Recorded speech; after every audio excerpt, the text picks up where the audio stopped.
The first sign of trouble came not from the sky, but from the silence. For months, the Arelans had heard nothing from the Galactic Council. Their requests for aid were ignored, their calls for help unanswered. Ships that once brought food and medicine had stopped coming. It was as if the galaxy had erased their existence. On the edge of their small world, the air shimmered with heat from the burning plains. Villages were left in ruins. The invading Targons had no interest in mercy. They came with fire, claws, and machines that tore apart homes in minutes. The Arelans were a peaceful race then, graceful beings with pale skin and silver eyes. They had no armies, only healers and farmers out in the capital city of Lura. Elder Vera stood on the balcony of the council hall. From there, she could see the smoke rising in the distance. Her people were dying, and no one was coming. The Galactic Council had made their decision. Arelans were not worth saving, but in the deep black of space, far beyond official patrol. Roots, a different kind of ship, was on the move. It was smaller than most warships, but its dark hull was covered in scars from old battles. Inside, the crew spoke in low voices. They were human. Captain Elias Rourke stared at the holographic map projected above the table. Red zones marked the Targon invasion routes, closing in on the Arelan homeworld. His jaw tightened. "They've got no one else," he said. The crew knew what he meant. The council wouldn't lift a finger. Humans didn't need permission. Human history had taught them something the rest of the galaxy had forgotten. You never leave the weak to die. The universe might call them carnivores, predators, even dangerous, but to Elias, that just meant they had the teeth to fight back. The ship dropped out of warp at the edge of the Arelan system. Sensors lit up with hostile signals. Targon ships were everywhere, sleek, needle-shaped hunters moving in packs. Elias looked at his crew. "Hold formation," he ordered. "If they come for us, we bite back harder." On the surface of Lura, the last defense walls trembled under the pounding of enemy artillery. Elder Vera stood in the council chamber as the stones shook around her. Her guards tried to pull her toward the shelter tunnels, but she froze when a thunderous roar split the sky. From the clouds, a dark shape emerged, descending fast. It was not a Targon craft.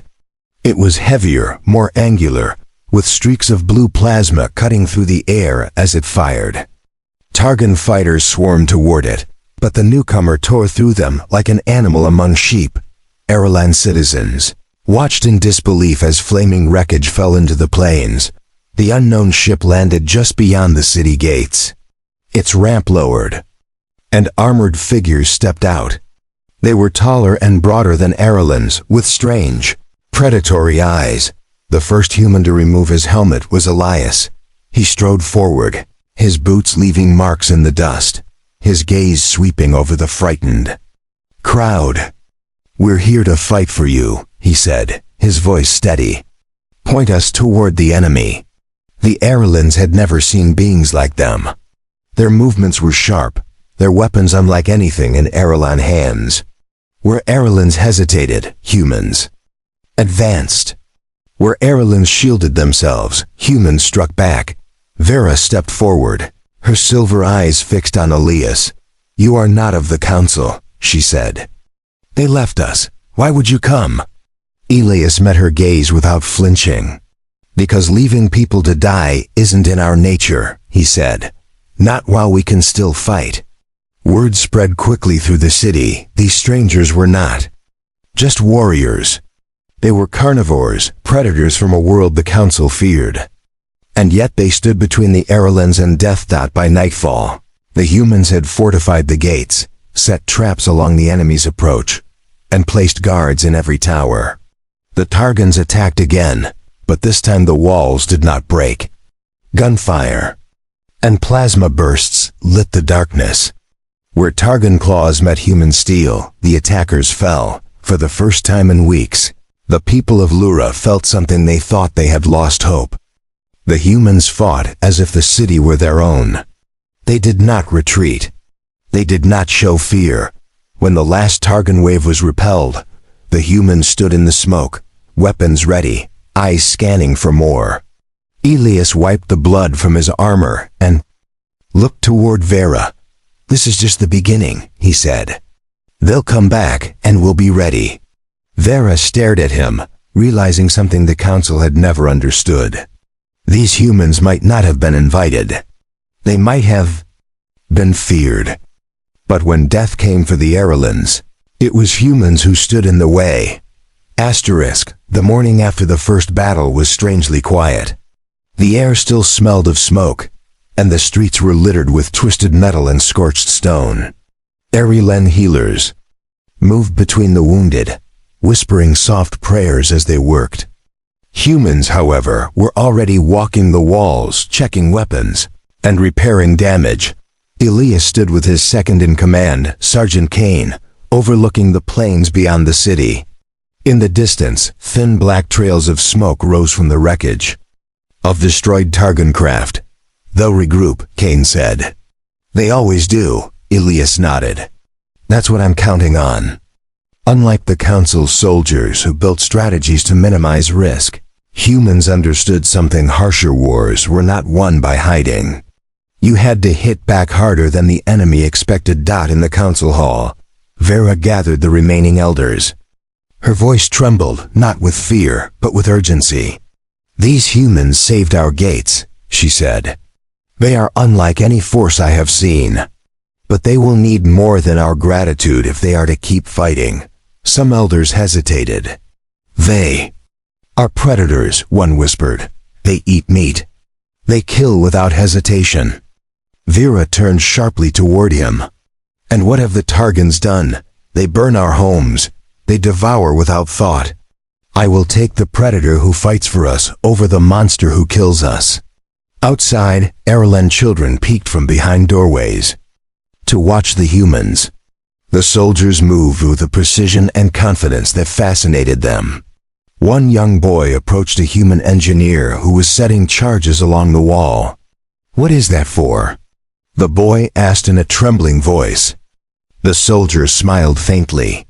"It's to make sure bad things can't come in," he said. "But it makes a very loud noise, so cover your ears when it goes off."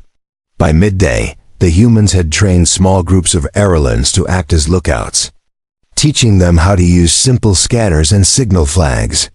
It wasn't much, but it was enough to give the defenders more eyes. The humans didn't believe in keeping civilians in the dark. Everyone had a role. When survival was at stake. Late in the afternoon, a sudden alarm echoed from the watchtower. A flock of black shapes appeared in the sky, spreading across the horizon. Targon warbeasts, organic creatures bred for siege, were approaching. Behind them, more fighter craft followed. Elias didn't wait for orders from anyone. "All units to the gates," he barked. Kane and the others moved instantly, weapons ready. Vera joined them, her ceremonial robe replaced with simple armor, taken from the storehouse. "You'll be safer in the hall," Elias told her. "I'll be safer where my people can see me," she replied. The first war beast hit the outer barricade with the force of a falling meteor. Wood splintered, and dirt flew into the air. Before it could recover, a barrage of human gunfire tore into its side, sending it crashing to the ground. Targon fighters swooped down, firing bursts of plasma. Humans returned fire with deadly precision, their weapons barking in short, controlled bursts. An Arelan volunteer tried to hold a position near the gate, but a Targon soldier lunged at him. Before the alien could strike, Elias was there, his blade cutting the attacker down. The Arelans' eyes widened in shock. "You saved me," he gasped. "That's what we do," Elias said, already moving to the next target. The battle raged for hours. The humans fought like cornered wolves, every strike meant to kill, every movement aimed at breaking the enemy's will. The Targons were stronger in numbers, but the humans fought with a ferocity that made them hesitate. Finally, as the sun dipped low and painted the sky in gold and crimson, the Targons began to pull back. Their war beasts lay dead in the fields, and their fighters retreated into the clouds. The defenders stood on the walls, breathing hard but still standing. That night, the Arelan city was alive with quiet gratitude. Families brought what little food they had to share with the humans. It wasn't much bowls of sweet grain, small cuts of roasted root beast, but the gesture meant more than the meal. The humans accepted it without ceremony, eating alongside the people they had fought to protect. Vera found Elias sitting alone near the outer wall, cleaning his weapon. "You fight like each battle is your last," she said. Elias didn't look up. "That's because one day, it will be." She studied him for a long moment. "The council fears you," she said quietly. "Perhaps because they know you will not obey their orders." Elias met her gaze. "We don't fight for orders, we fight for people. That's why we're here." Above them, the night sky glittered with cold stars. Beyond those stars, the council still sat in their chambers, pretending the Arelans didn't exist. But on this world, under the sky, the humans had drawn a line, and they had no intention of stepping back. The next day began with the smell of rain on the wind. The skies above Lura were dark, and low thunder rolled over the hills. The humans took advantage of the weather, working quickly to strengthen the walls before the ground turned to mud. Arelans watched them, amazed by how fast and coordinated they moved. Sergeant Kane stood at the northern barricade, his boots sinking into the damp soil. He was checking the new defenses when an Arelan scout ran up, out of breath. "They're moving again," the scout said, his silver eyes wide. "Not just soldiers' machines." The word machines caught Kane's attention. Targons used warbeasts for brute force, but their siege machines were something else massive, crawling towers that could smash through any wall. Kane called it in immediately. Within minutes, Elias had every human soldier gathering weapons and preparing for impact. In the council hall, Vera listened as the scouts gave their report. The Targons were advancing in a slow, deliberate line, their machines moving behind a shield of infantry.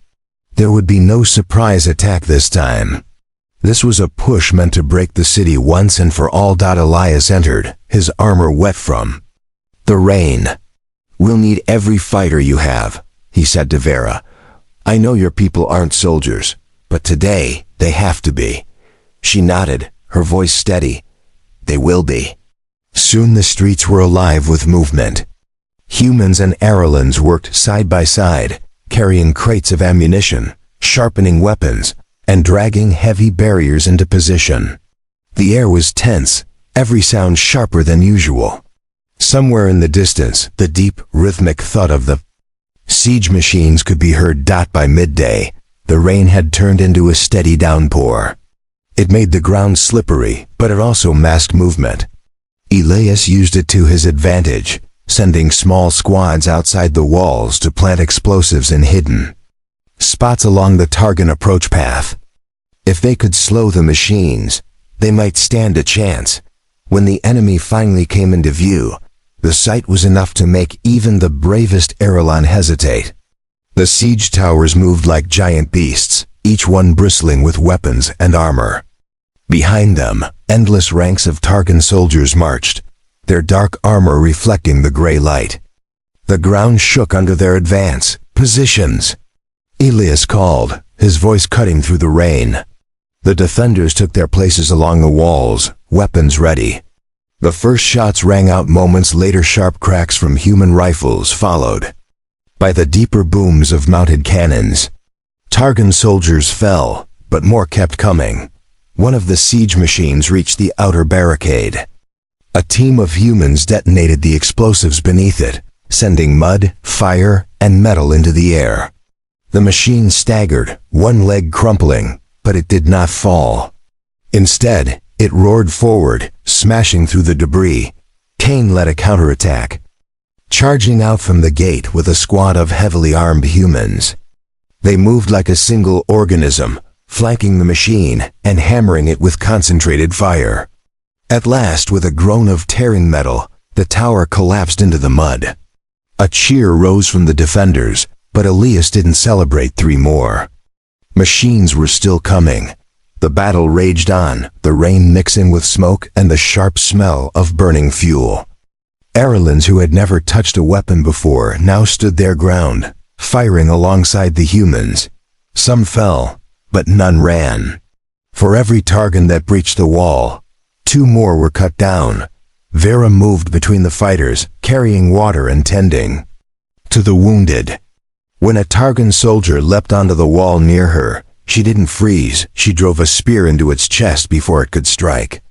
Elias saw it from across the rampart and gave her a short nod of respect. Hours passed, and finally, the last siege machine fell, toppling with a crash that shook the ground.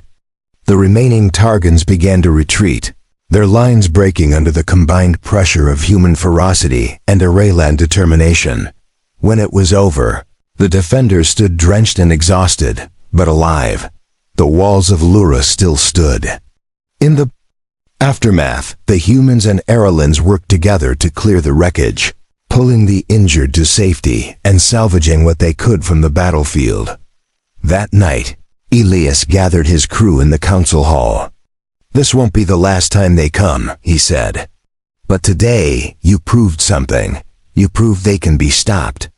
He looked around at both his human soldiers and the Arelan fighters who had stood beside them.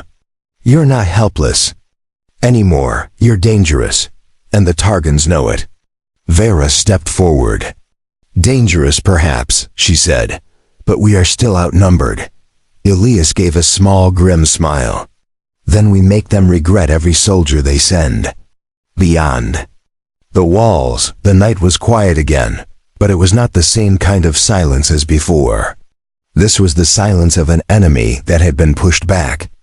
And for the first time, the Arelans could imagine a future where they would not be left to die. 3 days passed without an attack. The rain had cleared, leaving the air sharp and cold. The defenders used the time to strengthen the gates, restock ammunition, and dig deeper trenches around the city. Still, Elias could feel the tension in his crew. The Targons were not finished, they were planning something. On the morning of the 4th day, a strange hum rolled over the plains. Arelan lookouts spotted movement on the horizon, but it wasn't the usual marching lines. Instead, a massive shadow appeared, flanked by smaller escort craft. When it came closer, the defenders could see what it was: a Targon dreadnought, a warship so large it could level the city from orbit. Vera stood beside Elias on the wall, her silver eyes narrowing. "They've brought a ship to end us," she said. Elias didn't argue. If the dreadnought opened fire, the walls would crumble in minutes. But he wasn't looking at the ship, he was studying the escort craft. "They're bringing it low to intimidate us," Elias said. "Which means they think we can't touch it. That's their mistake." Kane stepped forward, catching the plan in Elias's tone. "You want to take it out?" Elias's reply was simple: "We have to." That afternoon, under the cover of gathering clouds, the humans prepared a strike team. The Arelans offered volunteers, but Elias refused most of them. This mission needed speed, firepower, and soldiers who had done this before. Still, one Arelan insisted on joining: Lyra, a young scout who knew the terrain outside the walls better than anyone. Elias allowed it. As night fell, the strike team moved out through a hidden gate, crossing the muddy fields in silence. The dreadnought hovered above the plains, its massive hull glowing with blue energy lines. From this close, it was even more terrifying, an armored beast in the sky. The humans split into 2 groups. Kane led the first, planting explosives along the enemy supply lines. Elias took the second toward the ship itself, using the cover of tall grass and rocky ridges. Lyra moved ahead, spotting patrols before they could get too close. When they reached the base of the ship's landing struts, Elias signaled for the team to climb. The metal was cold and slick under their gloves, but they moved quickly, attaching magnetic grips as they went. Above them, the thrum of the engines was deafening. Inside the lower hull, they found what they were looking for: the power conduits feeding the ship's main weapons. Elias placed the charges with careful hands. "You have 2 minutes to get clear once these go off," he told the team. "No heroics. If you're late, you're gone." They were halfway down the struts when a patrol spotted them. Shouts rang out and plasma fire cut through the darkness. Elias returned fire, dropping 2 Targon soldiers before the rest scattered into cover. "Run!" he shouted. The humans hit the ground running, sprinting across the open field as the dreadnought's alarms blared.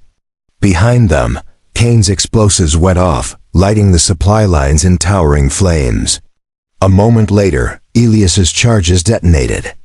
The side of the dreadnought erupted in a blast of fire and twisted metal, and the ship listed to one side, its engines failing.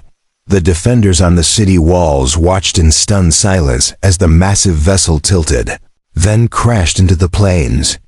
With a sound like the end of the world, the ground shook and a wave of dust rolled over the trenches. When the strike team returned, mud-streaked and breathing hard, the Arelans met them with cheers. Vera approached Elias, her voice full of disbelief. "You brought down a warship," she said. "You've given us more than survival. You've given us a chance." Elias didn't smile. "This will make them angry," he said. "They'll send more, and they'll be faster next time." That night, the humans kept double watch on the walls. In the darkness beyond the plains, the glow of Targon fires could be seen burning camps, gathering forces.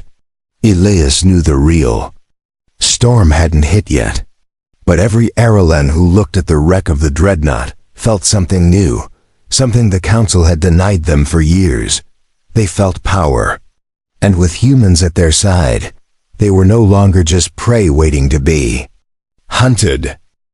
The wreck of the dreadnought still smoldered in the plains when the Targons struck back. It began before dawn, with distant flashes on the horizon. The ground trembled, and a low, rolling sound grew louder by the second.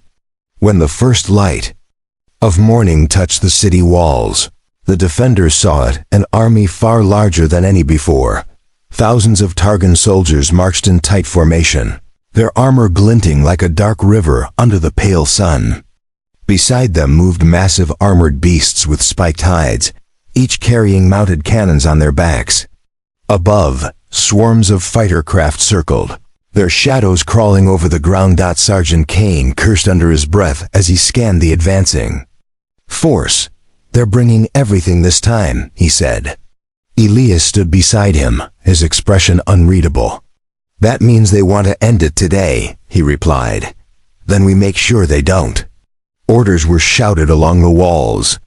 Humans and Arelans rushed to position heavy weapons, while others dragged carts of ammunition to the towers.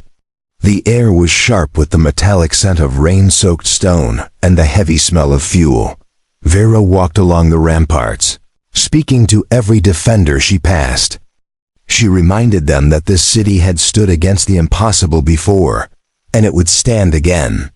Some Arelans still feared the coming fight, but they no longer looked away from the battlefield. They had chosen to fight beside the humans, no matter the cost. When the first Targon artillery shells hit, the walls shuddered like living things. Chunks of stone fell, and dust filled the air.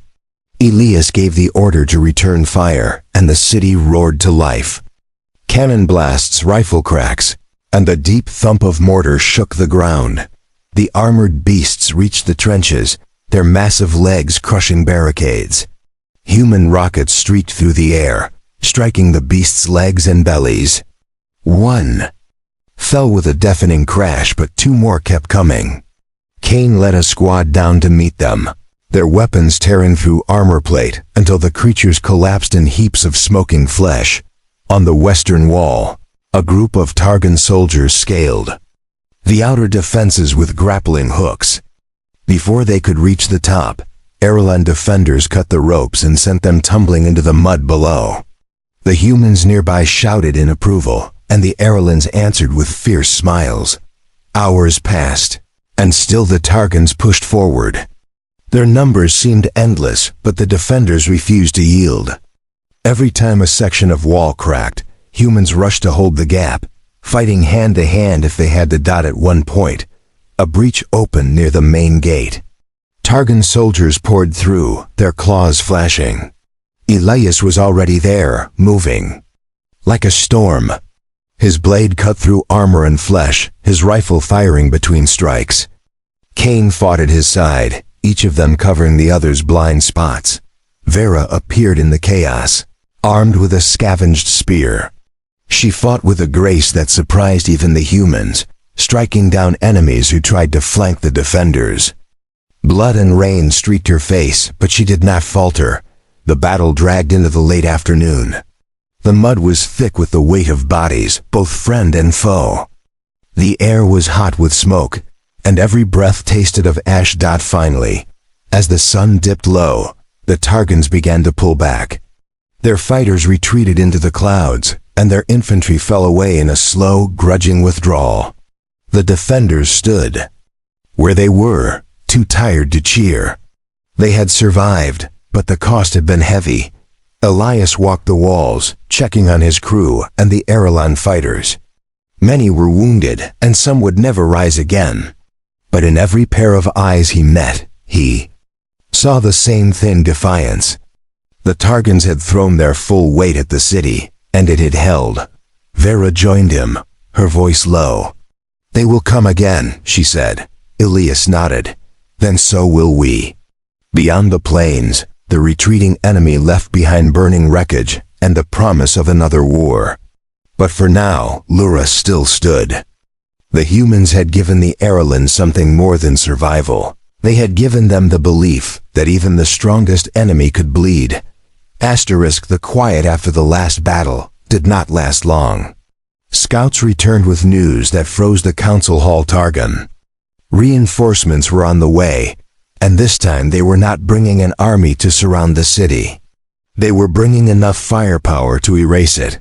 From the highest tower, Elias studied the distant sky. A dark shape hung on the horizon, slowly growing larger. It was not a dreadnought, nor a standard warship. This was something new, sleeker, heavier, with its underbelly glowing like molten stone. A siege carrier, built to deliver devastating orbital strikes. "They mean to end everything in one shot," Cain said beside him. Elias didn't look away from the ship. "Not if we end them first." The humans gathered in the courtyard, their armor battered but serviceable. The Arelans stood beside them, armed with weapons they had learned to use in only weeks. Vera addressed them, her voice carrying over the cold morning air. "This is our home," she said. "They have taken our fields, our families, and our peace. They will take no more. Today, we fight not because we are strong, but because we refuse to surrender." The plan was simple, but dangerous. A small force would leave the city under cover of darkness, slip through enemy patrols, and infiltrate the siege carrier before it reached striking distance. The goal: disable it from the inside, no matter the cost. That night, the strike team moved out. Elias led them, Cain at his side, with Vera and Lyra among the Arelan volunteers. They crossed the plains in silence, the cold air biting at their faces. In the distance, the siege carrier loomed like a mountain of steel, its engines rumbling like distant thunder. The humans approached from the shadow of a rocky ridge, planting charges to take out the outer patrols. The explosions were quick, sharp bursts that drew attention away from the real infiltration route. Using grappling lines, they climbed the carrier's hull, slipping through an access vent near the rear. Inside, the air was hot and smelled of burning fuel. The corridors were narrow and lined with pulsating energy conduits. Targon guards patrolled in pairs, their heavy boots clanging on the metal floors. The strike team moved like ghosts, taking them down one by one. They reached the central power core, a massive glowing sphere suspended in a ring of rotating machinery. The heat was intense, and the hum of energy made the floor vibrate. "This is it," Elias said. "Cain, plant the charges." Everyone else hold the entrance. The Targons came fast, alerted by the first explosions. Gunfire erupted in the corridor, flashes of blue and red lighting the walls. The humans fought with controlled precision, their weapons cutting through the enemy ranks. The Arelans held their ground beside them, firing without hesitation. Cain set the last charge, his hands steady despite the chaos. "Done," he called. Out. Elias glanced at the countdown timer. 1 minute. "Time to go," he said. They fought their way back to the access vent, the timer ticking in Elias's mind. A Targon soldier lunged at Lyra, but Vera intercepted, driving her blade deep into the attacker's chest. They climbed down the carrier's side as the engines roared above them. The charges went off in a blinding explosion. The power core tore itself apart, and the carrier shuddered violently. Flames burst from its hull, and then, with a deafening roar, the massive ship broke apart in midair, raining burning debris across the plains. From the city walls, the defenders saw the explosion and erupted in cheers. The enemy's most powerful weapon was gone, and with it, the Targons' hope of taking Lyra quickly. When the strike team returned, exhausted but alive, they were met with open arms. The humans had done more than protect the Arelans. They had taught them to fight, to stand, and to believe. The city was scarred, but it still stood. That night, under a sky full of cold stars, Elias stood beside Vera on the wall. "They'll come again," she said. "Maybe not tomorrow, maybe not this year, but they will." Elias nodded. "Then we'll be here," he replied. "Humans don't walk away from family." Vera looked at him, her silver eyes reflecting the torchlight. "We were abandoned by the galaxy," she said softly. "But you came. And now, when they speak of us, they will not call us helpless." Elias glanced at the city behind them, the mix of human soldiers and Arelan fighters, sharing food, laughter, and the warmth of survival. "No," he said. "They'll call you survivors. And they'll know the humans stood with you until the end." And with that, the walls of Lyra faced the darkness beyond the plains without fear.